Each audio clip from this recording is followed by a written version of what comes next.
My conversation with Swamiji continues. He shares his unique perspective on various religions. We start with the events that shaped his own worldview. You know Benares. Yes, I sure do. So when I was studying there, so after completion of my PhD there, I got the scholarship from the University of Vienna. I would say that is the first phase where I could interact with people of different religious traditions. Now I understand you have flags. Yes. There are flags of different faiths. Yes. Over top of the big festival that you have every year.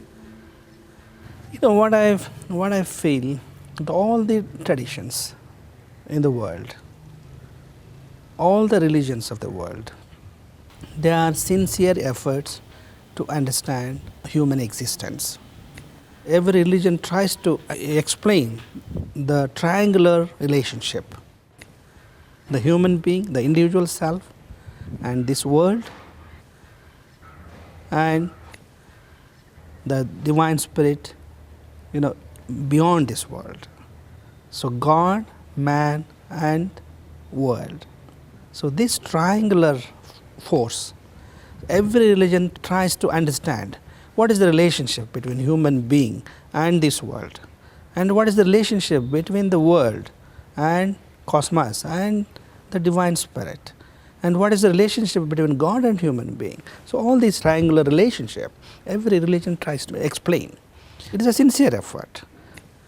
Unfortunately, whatever message they have, whatever understanding they have to share, over a period of time, those systems, the schools of philosophy, when they become institutions, when they are institutionalized, then the tendency is to care more for the outer shell of the institution rather than the spirit on which, the foundation on which the mansion is built.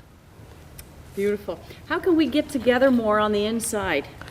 How can we leave that exterior behind more? The answer is very simple, but not so easy to practice. We tend to identify ourselves with the external things. Yeah? When you sink deep into yourself, then you forget all those things.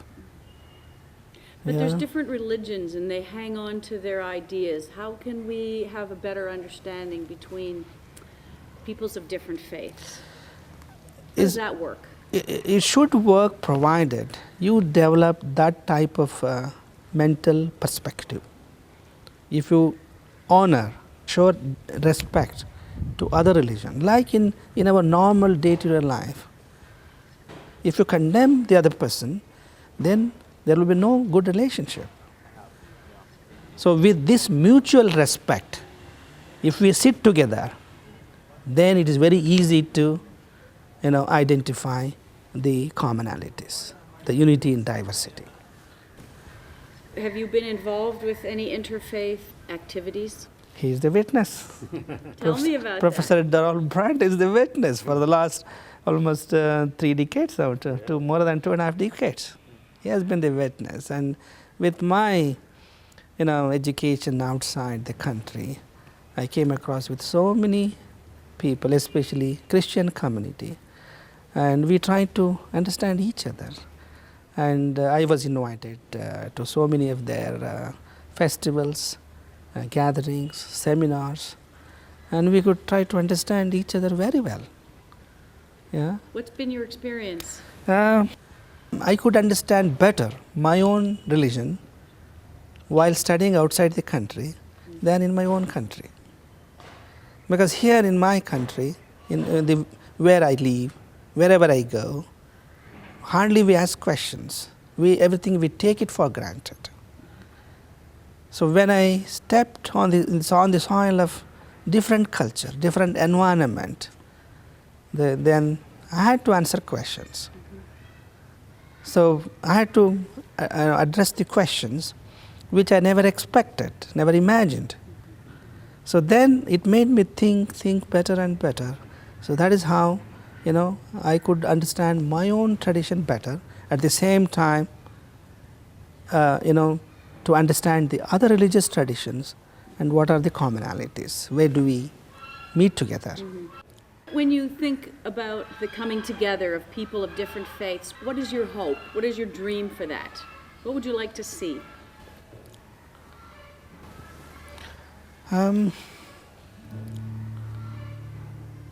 We would like to be good human beings, first of all, you know.